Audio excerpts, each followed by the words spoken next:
तो फिर कुछ नहीं पूछना। चलो ठीक है, तो ये लॉ की जो डेफिनेशन लिखी हुई है वो सबने देख ली, कहाँ लिखी हुई है, क्या लिखा हुआ है ना, chemical substance the elements are always present in definite proportion by, यहाँ पे बाय मास का बड़ा ही इंपॉर्टेंट रोल है। कल हमने जो बात करी थी कि प्रोपोर्शन माने हिस्सा होता है, तो जो हिस्सा है वो किसके बेसिस पे बताया जा रहा है, मास के बेसिस पे। और उसमें फिर उसने एग्जांपल क्या लिया है कि 1 ग्राम हाइड्रोजन पे 8 ग्राम क्या लग रही है, ऑक्सीजन, और उससे क्या बन पा रहा है, पानी। उसी तरीके से फिर मैंने तुमको कल किसका बताया था, CO2 का बताया था बेटा। CO2 में क्या बताया था कि CO2 में आप देखो कि C का जो अभी अपन आगे पढ़ेंगे कि एटॉमिक मास वगैरह क्या होता है, वो सब तुमको मैं बताऊंगा। पर C का अगर अपन पार्टिकल माना जाए, 1 मोल पार्टिकल जो होता है उसका वजन होगा 12 ग्राम, और ये O का होता है बेटा 16 ग्राम। अब तुम ये देखो कि हम जो ये रेशियो है वो निकालते कैसे हैं, ठीक है। तो जैसे कोई एक कंपाउंड की बात करते हैं अपन, मान लो बात कर लेते हैं NH3 की, ठीक है। NH3 क्या होता है, नेशनल हाईवे 3 नहीं, अमोनिया। तो ये अमोनिया है। अब अगर तुम बात करो कि इसमें भी ये लॉ फॉलो होगा कि नहीं होगा, बिल्कुल होगा। अब हाइड्रोजन का जो मास होता है वो होता है 1 ग्राम, 1 ग्राम होता है 1 मोल का। अगर एक पार्टिकल की बात करें तो वो होता है 1 U। अब ये सब क्या है वो तुमको बाद में समझ में आने वाला है। और नाइट्रोजन का होता है बेटा 14। तो अब तुम लगाओ कि यहाँ पे कितने क्या बोलते हैं हाइड्रोजन है, तो 3 हाइड्रोजन है और उसके लिए कितना आ रहा है, 1 नाइट्रोजन आ रहा है। तो किस रेशो में आ गया ये, 3:14 में। इस तरीके से हम रेशो निकाल सकते हैं, ठीक है। अब इसमें ये क्या बोल रहा है कि नेक्स्ट पैराग्राफ, सबसे नीचे वाला पैराग्राफ पढ़ो। इस वाले पैराग्राफ में क्या बोल रहा है कि ये जो इसने लॉ दिया, इस लॉ को एक्सप्लेन करने के लिए या फिर इस लॉ को समझाने के लिए उसने कुछ एक्सपेरिमेंट करे, और उन एक्सपेरिमेंट की मदद से हमको 7 पॉइंट दिए, जो कि अभी हम पढ़ने वाले हैं, जिनको क्या बोला जाता है, डाल्टन की एटॉमिक पोस्टुलेट। क्या बोला जाता है, तो सबसे पहले तो ये समझ लेना है कि ये जो पोस्टुलेट 7 हैं वो तुमको बिल्कुल अच्छी तरीके से याद होनी चाहिए, उनका मतलब समझ में आना चाहिए, क्योंकि ये बहुत इंपॉर्टेंट है, ठीक है।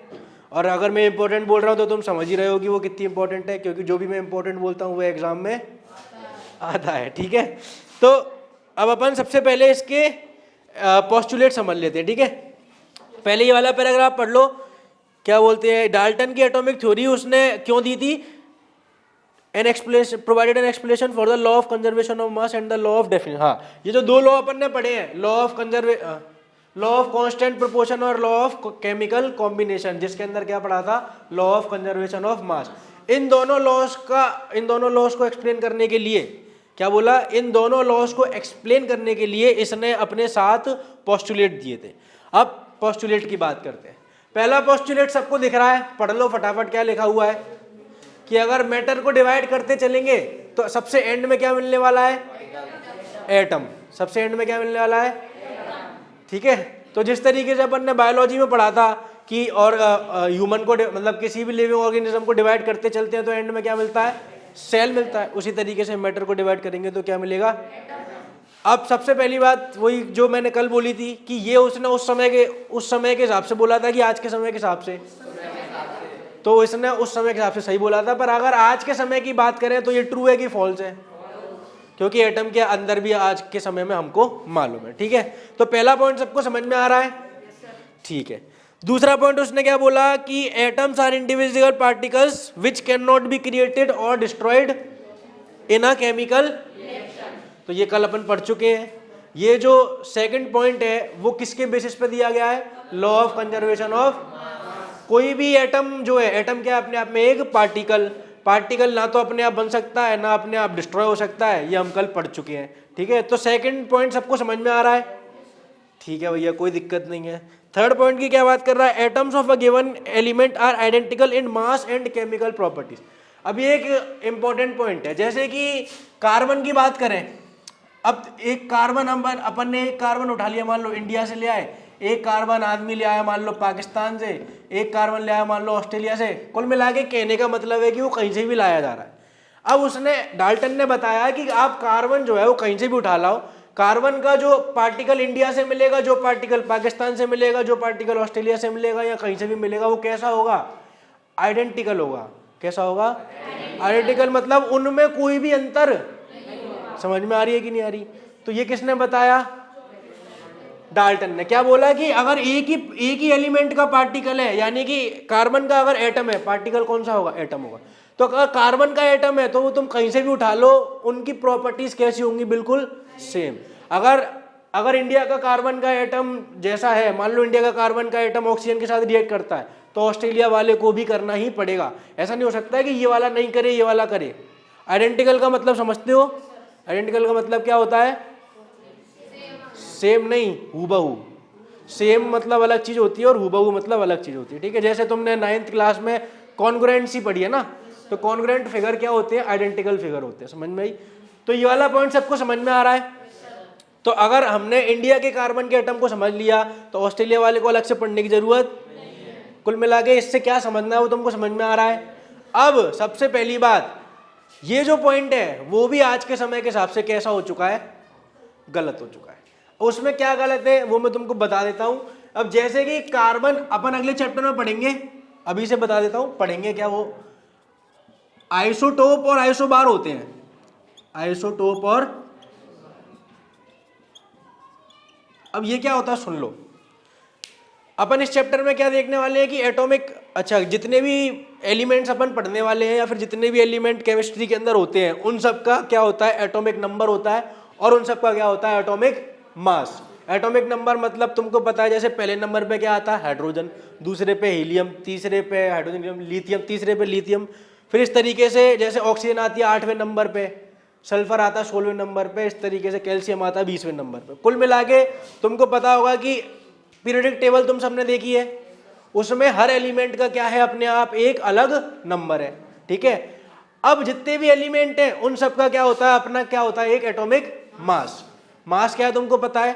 उसका कितना वेट नहीं, मास मतलब उसमें नंबर ऑफ पार्टिकल्स के हिसाब से मास निकाला जाता है। तो क्या होता है कि कार्बन जो होता है उसका आइसोटोप होते हैं बेटा। एक तो आइसोटोप होता है C12 और एक होता है C14। क्या होता है? C12 और C14। अब इसमें C12 और C14 क्या है? कार्बन के दो तरीके के एटम पाए जाते हैं, जिसमें से एक एटम का वजन होता है 12 का और एक एटम का वजन होता है। तो इसने जो बोला था कि कार्बन तुम कहीं से भी उठा लो सब एक जैसा मिलेगा, क्या वो आज के समय में सही है? क्योंकि हम देख रहे हैं ना कि इस तरीके के अलग अलग एटम भी पाए जाते हैं जो सेम एलिमेंट के हैं, पर उनका मास क्या है? समझ में आ गई कि नहीं? इसी तरीके से अभी जो अगला पॉइंट पढ़ रहे हैं वो भी गलत होने वाला है। अगले पॉइंट में हम देखेंगे कि वो बोलेगा कि different element have different properties. अगर अलग अलग एलिमेंट है तो उनकी प्रॉपर्टी भी कैसी होंगी? अलग अलग होंगी। तो अभी हम देखेंगे कि ऐसे एलिमेंट भी होते हैं, ऐसे कार्बन मतलब ऐसे पार्टिकल भी होते हैं जिनका एटॉमिक नंबर अलग अलग है पर एटॉमिक मास कैसा हो चुका है? सेम। वो भी हम पढ़ेंगे। तो दोनों पॉइंट आज के समय के हिसाब से कैसे हो चुके हैं? गलत हो चुके हैं। सबसे पहले पर ठीक है, इसने उस समय के हिसाब से बोला था तो हम मान लेते हैं।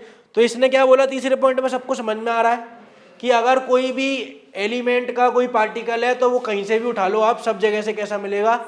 सेम का मतलब उसकी केमिकल प्रॉपर्टीज बिल्कुल सेम होंगी। ठीक है, अब अगले पॉइंट की बात कर लेते हैं। अगले पॉइंट में बोल रहा है कि डिफरेंट एलिमेंट के जो पार्टिकल होते हैं उनका मास और उनकी केमिकल प्रॉपर्टीज भी कैसी होती हैं? अलग अलग होती हैं। ठीक है, तो इसका मतलब क्या कहना चाह रहा है वो कि अगर एक कार्बन का तुमने एटम उठा लिया है, एक हाइड्रोजन का उठा लिया है, एक नाइट्रोजन का उठा लिया है, तुम किसी का भी उठा सकते हो, कैल्शियम का भी उठा सकते हो, मैग्नीशियम का भी उठा सकते हो। एलिमेंट कितने अपने पास? खूब सारे। ठीक है, तो वो क्या कहना चाह रहा है कि इसका जो पार्टिकल है या फिर इसका जो एटम है, इसका जो एटम है, इसका जो एटम है, वो सब आपस में कैसे होंगे? अलग अलग होंगे। इसकी जो प्रॉपर्टीज हैं वो इसके पास नहीं होंगी, इस पे जो प्रॉपर्टीज हैं वो इसके पास नहीं होंगी। ऐसा कौन बोल रहा है? हमको डाल्टन बोल रहा है। क्या ये सबको समझ में आ रहा है? ठीक है, तो अभी जो मैं तुमको बोल रहा था कि एटॉमिक मास क्या होता है, तो आगे चल के अपन पढ़ने वाले हैं कि जैसे कैल्शियम का एटॉमिक मास होता है बेटा 40, तो उसी तरीके से मेरे को ढंग से याद नहीं है पर पोटेशियम का भी कितना होता है? 40, और आर्गन का भी कितना होता है? 40। ठीक है, तो ये क्या है? ये इसके पॉइंट को क्या कर रहे हैं? गलत साबित कर रहे हैं, क्योंकि ऐसे जो पार्टिकल है वो हमने आज के समय में पाए हैं, उस समय पे ऐसे चीजें हमको नहीं पता थी। समझ में आ गई कि नहीं आ गई? तो चौथा पॉइंट सबको समझ में आ रहा है? बोलो कोई दिक्कत है? कोई दिक्कत है? आगे बढ़े। 5वें पॉइंट में वो बोल रहा है कि जितने भी अलग अलग तरीके के एटम होते हैं वो आपस में कंबाइन होकर क्या बनाते हैं? कंपाउंड बनाते हैं। और ये जो कॉम्बिनेशन होता है वो सिर्फ और सिर्फ किस में पॉसिबल है? Whole number. अब तुमको पहले तो पता होना चाहिए कि होल नंबर किसे कहते हैं। तो होल नंबर किसे कहते हैं? किस किस को पता है? जो 0 से शुरू होंगे उसमें पॉइंट वाले नंबर नहीं आ सकते, उसमें सिर्फ 0 1 2 3 4 5 ऐसे वाले आएंगे। अब तुम खुद सोच के बताओ कि अगर ये जितना भी केमिस्ट्री हम पढ़ रहे हैं कल से, वो सिर्फ और सिर्फ किस पे बेस्ड है? पार्टिकल्स पे। अब तुम खुद सोच के बताओ कि कभी भी कोई पार्टिकल आधा तुमको मिल सकता है? किसी भी कोई भी एलिमेंट का कोई भी पार्टिकल या फिर कोई भी एटम कभी हमको आधा मिलेगा कि ये देखो ये आधा कार्बन का एटम है, ये आधा हाइड्रोजन का एटम है? ऐसा कभी भी नहीं हो सकता। और हमने ये भी देख लिया कि ये जो केमिकल रिएक्शन होती हैं उसमें ये जो पार्टिकल्स होते हैं वही एक दूसरे के साथ क्या करते हैं? जुड़ते हैं, रिएक्ट करते हैं, मतलब जुड़ते हैं। अब रिएक्ट करके जुड़ते हैं तो तुम बताओ कि अगर कोई भी पार्टिकल कभी भी आधा अधूरा नहीं मिल सकता तो वो हमेशा जुड़ेगा। तो किस में जुड़ेगा? होल नंबर में जुड़ेगा। या तो 1 जुड़ेगा या फिर 2 जुड़ेगा या फिर 3 जुड़ेगा। इसीलिए तुमने कभी नहीं देखा होगा कि यहाँ पे NH 2.5 लिख दिया हो या फिर NH 0.5 लिख दिया हो। हमेशा क्या होता है? 1 2 3 ऐसे ही करके कुछ चलता रहता है। पॉइंट समझ में आ रहा है? ये क्या समझाना चाह रहा है कि आपको कभी भी कोई भी पार्टिकल आधा अधूरा नहीं मिल सकता। ठीक है, समझ में आ गई? इस वाले पॉइंट को एक बार देख लो, तुमको समझ में आ रहा है कि नहीं? अच्छा 7 नहीं है, 6 है क्या? ठीक है 6 होंगे, मेरे को 7 पता नहीं क्यों आती। ठीक है, ये जो 5वां और 6वां पॉइंट है वो थोड़ा सा अच्छा है और इम्पोर्टेंट है समझने के लिए। ठीक है, तो 5वां और 6वें में 5वां मैंने बता दिया है। समझ में आ रहा है कि नहीं? तुम लोग बताओ, आ गया समझ में? ये होल नंबर क्यों लिखा है वो समझ में आ गया?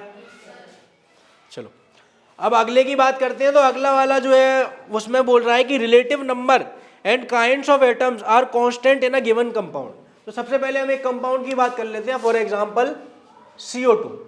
अब देखो यहाँ पे उसने बोला रिलेटिव नंबर, क्या बोला? एक टर्म बोली रिलेटिव नंबर और दूसरा क्या बोला है? Kind of atom. और इन दोनों के बारे में क्या बोला है कि ये दोनों कैसे हैं? यानी कि फिक्स्ड है। अब इसका क्या मतलब होता है वो तुम समझ लो। जैसे CO2 में अगर काइंड ऑफ एटम की बात करें तो कौन कौन से पार्टिकल देखने मिलेंगे? एक कार्बन का पार्टिकल देखने मिलेगा और एक ऑक्सीजन का देखने मिलेगा। क्या CO2 में इसके अलावा कोई और एलिमेंट का पार्टिकल तुमको देखने मिल सकता है? नहीं, नंबर ऑफ एटम की बात नहीं कर रहा मैं बस ये कह रहा हूं कि कौन कौन से देखने मिलेंगे। ऑक्सीजन के 2 है या कार्बन के 4 है या 5 है, वो अभी बाद में बात कर रहा हूं। पहले बात कर रहा है वो काइंड ऑफ एटम, मतलब कौन कौन सी तरीके के हैं। समझ में आ रही है कि नहीं? काइंड ऑफ एटम का मतलब क्या है कि कौन कौन से तरीके के हैं। तो CO2 में हमको सिर्फ 2 तरीके के एटम देखने मिल रहे हैं। अभी अपन ने अमोनिया की बात करी तो कैसे मिल रहे हैं? 2। अगर अपन ग्लूकोज की बात करें तो तुमको पता है ग्लूकोज क्या होता है? C6H12 और O6। अब जैसे तुमको इसका कंपाउंड का फॉर्मूला पता है तो इसमें कितने तरीके के एटम देखने मिले? 3 तरीके के। अब उनके नंबर कितने हैं वो अभी मैं बाद में बात कर रहा हूं। तो काइंड ऑफ एटम का मतलब समझ में आ रहा है? काइंड ऑफ एटम का मतलब क्या है कि कितने तरीके के एटम तुमको मिलेंगे। अब उसने बोला है कि अगर आप कंपाउंड की बात कर रहे हो तो उसमें काइंड ऑफ एटम कैसे होंगे? फिक्स होंगे। ऐसा नहीं हो सकता कि आज तुम्हारे लिए CO2 का मतलब कुछ और है, मतलब आज तुम्हारे को CO2 में C और O दिख रहे हैं, कल से तुमको CO2 में C और H दिखने लग गया। ऐसा नहीं हो सकता। समझ में आई कि नहीं आई?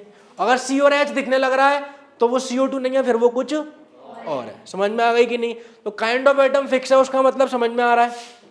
सेकंड वाले पॉइंट की बात करूं, रिलेटिव नंबर तुम देख ही रहे हो। रिलेटिव नंबर क्या है कि C के साथ 2 O लगेंगे, ये भी क्या है? फिक्स है। ठीक है, C के साथ अगर 2 O की जगह 1 O लग गया तो वो भी कंपाउंड दूसरा हो जाएगा। CO भी एक कंपाउंड होता है जिसका नाम होता है कार्बन मोनोऑक्साइड। क्या नाम होता है इसका? तो तुम देखो कि देखो यहाँ पे भी काइंड ऑफ एटम सेम है और यहाँ पे भी काइंड ऑफ एटम, बट दोनों का नंबर अलग अलग हो चुका है, इसलिए कंपाउंड भी अलग अलग हो चुका है। ठीक है, तो इसके लिए याद रखेंगे कि ऐसा नहीं है कि C और O मिल गए तो हमेशा CO2 ही बनेगा, कुछ और भी बन सकता है। समझ में आ गई? ये है रिलेटिव नंबर। अब रिलेटिव नंबर कितना है तो इधर आप देख रहे हो कि C के साथ 2 O है तो CO2 बन जाएगा। तो रिलेटिव नंबर क्या हो गया? 1:2 का, और यहाँ पे 1:1 का। इसी तरीके से अलग अलग कंपाउंड की बात कर लेते हैं। यहाँ पे तुम देख लो, अगर यहाँ पे अपन CH और O का रेशो निकालेंगे तो कितना आएगा 1:2 ये समझ में आ रहा है कैसे? क्योंकि 6 से कट गया तो 6 का 1 आ गया, वहां पे 12 का 2 आ गया और 6 का 1 आ गया। तो यहाँ पे क्या है, ये रिलेटिव नंबर फिक्स हो चुका है। क्या तुमको ये सब समझ में आ रहा है? अब वापस से साथ ये जितने भी पॉइंट है देख लो, वेरी इंपॉर्टेंट है वेरी। तो मेरे को बता देना, नहीं आ रहा है तो एक आध फिर से बता देता हूँ, और आ रहे हैं तो फिर अपन ये क्वेश्चन ट्राई कर लेंगे। चलो क्वेश्चन नंबर 1 किस किस को समझ में नहीं आया? समझ में भी नहीं आया, ठीक। देखो इसमें वो बोल रहा है कि एक रिएक्शन होती है, सुन लो जरा, एक रिएक्शन होती है जिसमें 5.3 ग्राम किसका लगता है? 5.3 ग्राम इसका है, इसका कितना है? 6 ग्राम है। ये 2.2 0.9। चलो बैठ जाओ। अब इस तरीके से हमको एक रिएक्शन दी गई है बेटा, और इसमें बता दिया गया है कि ऐसे ऐसे ये सब चीज़ें मिल रही हैं, ठीक है। तो हमको क्या करना है, हाँ, अब तुम वो बात कर रहा है कि एक रिएक्शन हुई और बोल रहा है कि ये इसके साथ रिएक्ट हुआ, ये बन गया। तुमको कुछ दिमाग नहीं लगाना कि कौन किसके साथ बना है, वो बस ये पूछना चाह रहा है कि तुम ऑब्जर्व करके बताओ कि law of conservation of mass applicable है कि नहीं है। तो तुम बताओ लॉ ऑफ कंजर्वेशन ऑफ मास क्या था? जितना स्टार्टिंग में मास है उतना ही एंड में होगा। तो तुम बताओ कि स्टार्टिंग में कितना है? 6 और 5 11.3। तो लेफ्ट हैंड साइड यानी कि स्टार्टिंग में कितना है? 11.3 ग्राम। एंडिंग में कितना है जरा बताओ? 8 और 2 10, 10 और 0.4 10.4, 10.4 और 0.9 11. समझ में आ रहा है? तो क्या यहाँ पे लॉ ऑफ कंजर्वेशन ऑफ मास लगा हुआ है बिल्कुल सही तरीके से? बस हमको यही बताना है। समझ में आ रहा है? अगर ये इसके बराबर नहीं होता, अभी तो ये बराबर है, अगर इसके बराबर नहीं होता तो हम क्या कह देते कि लॉ ऑफ कंजर्वेशन ऑफ मास नहीं लग रहा है, और फिर उस समय क्या बोल देते कि ये रिएक्शन शायद नहीं हो सकती। समझ में आ गया? पहले पार्ट में कोई डाउट? आगे बढ़ो। सेकंड क्वेश्चन बहुत इजी है। कल का अगर मैंने तुमको फ्लावर वाला एग्जांपल समझाया था, वो तुमको अगर आ गया है तो सेकंड क्वेश्चन तुम कर सकते हो। कितने रुपए में कितने फ्लावर आएंगे ये बताना है बस। बड़ा सिंपल है, आ गया समझ में? अगर 1 ग्राम हाइड्रोजन को 8 ग्राम ऑक्सीजन की जरूरत है, सुन लो, अगर 1 ग्राम हाइड्रोजन को 8 ग्राम ऑक्सीजन की जरूरत है तो 3 ग्राम हाइड्रोजन को कितनी लगेगी? सिंपल है। ऐसे सवाल फिफ्थ क्लास में करते थे अपन कि 2 रुपए की एक पेंसिल आती है तो बताओ 20 रुपए में कितनी आएंगी, है ना? तो कोई दिक्कत तो नहीं है ऐसे सवालों में। चलो अगर ये सवाल सबको आ गया है तो तीसरा और चौथा तो बहुत ही सिंपल है। कौन सा पोस्टुलेट लग रहा है बताओ? लॉ ऑफ कंजर्वेशन ऑफ मास में मैंने अभी बोल ही दिया है कौन सा पोस्टुलेट लग रहा है, सेकंड वाला। और डेफिनेट प्रोपोर्शन में कौन सा लग रहा है?